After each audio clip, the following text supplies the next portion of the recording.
안녕하세요. 이상튜브입니다. 루마니아 국방부가 한국과 방위 협력에 관한 기본합의서에 서명했다고 밝혔습니다. 루마니아 현지 언론 보도에 따르면 기본합의서에는 K2와 K9, 레드백 및 화약공장 거래에 관한 모종의 합의가 포함되어 있어 향후 양국은 협상을 개시할 가능성이 높다라고 전했습니다. 최근 해외 시장에서 폭발적인 성장세를 보이고 있는 한국산 무기에 폴란드 이외의 많은 유럽 국가들이 관심을 가지고 있으며 지난 9월에 개최된 DX 코리아 2022에는 슬로바키아의 나드 국방장관이 직접 시찰단을 이끌고 FA50 등을 열심히 시찰했고 루마니아의 딩크 국방장관도 행사장을 방문해 한국 정부의 고위 관계자들과 회담하는 등 적극적인 움직임을 보였습니다. 특히 루마니아는 한국과 방위 협력에 관한 기본합의서에 서명했다고 밝혀 주목을 받고 있습니다. 루마니아 국방부는 현재 국제 무기 시장에서 눈에 띄는 진보를 이루고 있으며 기술 이전에 적극적인 한국 방위 산업과의 협력에 관심을 보이고 있습니다. 루마니아는 민주화 이후 만성적인 재정 부족에 따른 군대 축소와 무기 노후화에 시달려왔습니다. 2000년대 들어서야 미국과 나토의 지원으로 군의 현대화와 무기의 업그레이드를 추진하고 있으며 특히 미국에서 하이마스를 구입하여 배치하고 있어 원거리에서 상대에게 타격을 줄 수 있고 자유롭게 전술을 운용할 수 있는 자주포 도입이 매우 중요한 과제일 것으로 보입니다. 현재 루마니아 육군의 포는 구소련에서 제조된 견인식 152mm D20의 파생형인 M81 및 85이며 보병 전투차인 MLI-84 차체에 152mm 유탄포인 2S1 구보즈지카 포탑을 실은 모델 89로 불리는 자주포도 운용하고 있었으나 현재는 퇴역했습니다. K9 자주포는 핀란드가 도입 비용 절감을 위해 한국군의 중고 K9을 도입한 것처럼 한국의 유연한 공급 플랜이 마련되어 있고 올해 국방비가 80억 달러 정도인 루마니아 국방비로는 가성비가 뛰어나고 나토 규격에 대응한 한국산 장비에 관심을 가지는 것은 당연한 것으로 보입니다.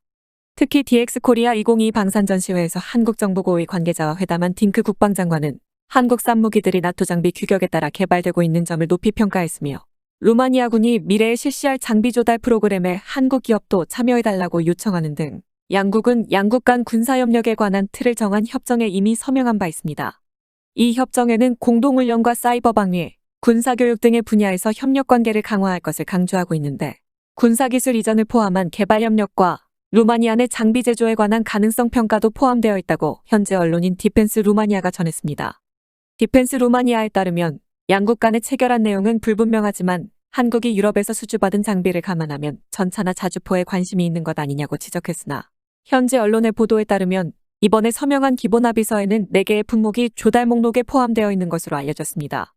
루마니아가 한국으로부터 조달을 검토 중인 무기는 노후한 TR-85를 대체하기 위한 주력전차 K2, 견인식 구형 유탄포를 대체하기 위한 K9과 MLI-84를 갱신하기 위한 보병 전투차 레드백, 루마니아 내 탄약 제조에 필수적인 화약 공장 등 4개의 목록으로 아직 협상 테이블에 오른 단계여서 계약이 성사될지는 미지수입니다.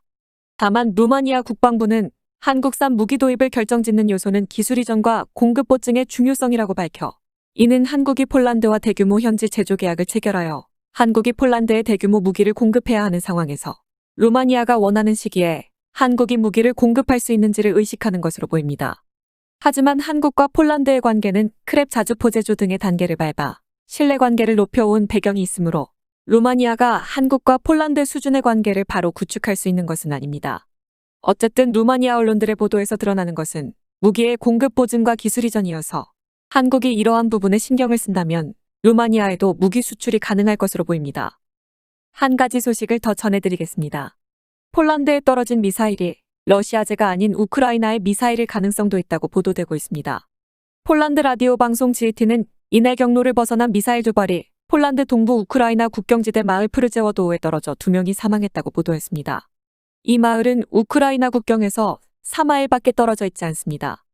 AP통신은 미 정보당국 고위 관계자가 러시아 미사일이 폴란드 영토 내에 떨어져 2명이 사망했다고 확인했다고 전했으며 마테우시 모라비에츠키 폴란드 총리는 즉시 긴급국가안보위원회를 소집했다고 폴란드 정부 대변인은 트위터를 통해 밝혔습니다. 젤렌스키 우크라이나 대통령도 소셜미디어에 올린 별도의 글에서 러시아의 무차별 미사일 공격으로 약 1,000만 명의 우크라이나인이 정전 상태에 빠졌고 현재까지 이 가운데 800만 명에 대한 전력 공급이 재개됐다면서 전력망 복구 작업이 진행 중이라고 말했습니다. 그러면서 우크라이나인에 대한 이러한 인종청소 행위로 내 평화 계획에 화답한 것은 GCPOA와 세계에 대한 러시아의 냉소적 모욕이라고 비난했습니다. 이어 젤렌스키 대통령은 안제이 두다 폴란드 대통령과 전화통화를 하고 조의를 전했습니다.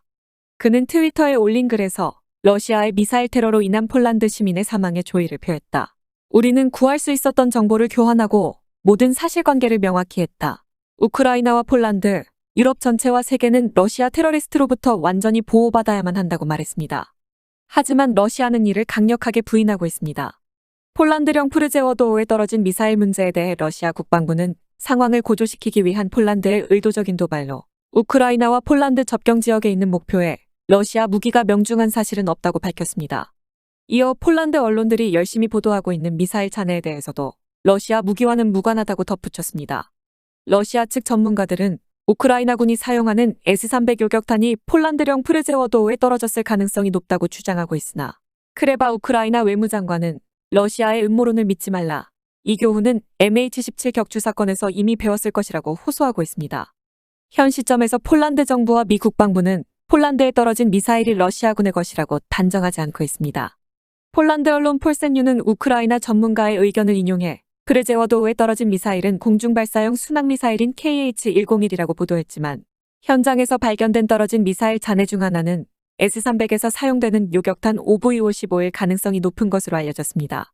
SNS에서도 폴란드에 떨어진 미사일 잔해를 찍은 사진들이 올라오고 있고 잔해의 형태로 봤을 때 S-300에서 사용되는 OV-55에서 사용되는 48D용 모터의 잔해라고 지적하는 목소리가 늘고 있어서 우크라이나가 보유한 S-300에서 발사됐을 가능성도 남아있어 폴란드군의 조사 결과가 발표되기 전까지는 러시아군 미사일이라고 말하지 않는 것이 현명할 것으로 보입니다.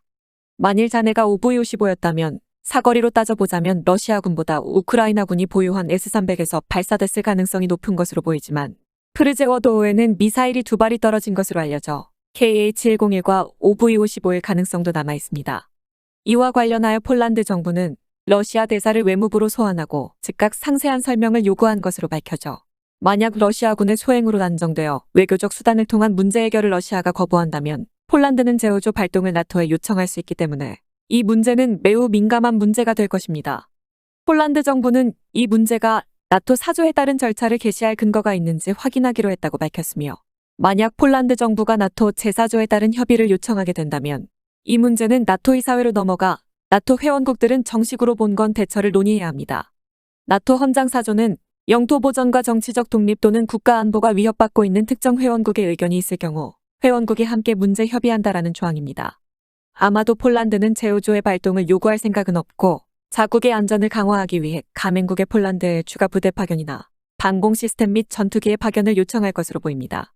나토 헌장 5조는 회원국 가운데 한 나라가 공격을 받으면 회원국 전체에 대한 침공으로 간주하여 개별 회원국들이 집단으로 대응한다는 내용으로 동맹 조약의 핵심을 이루고 있는 조항입니다.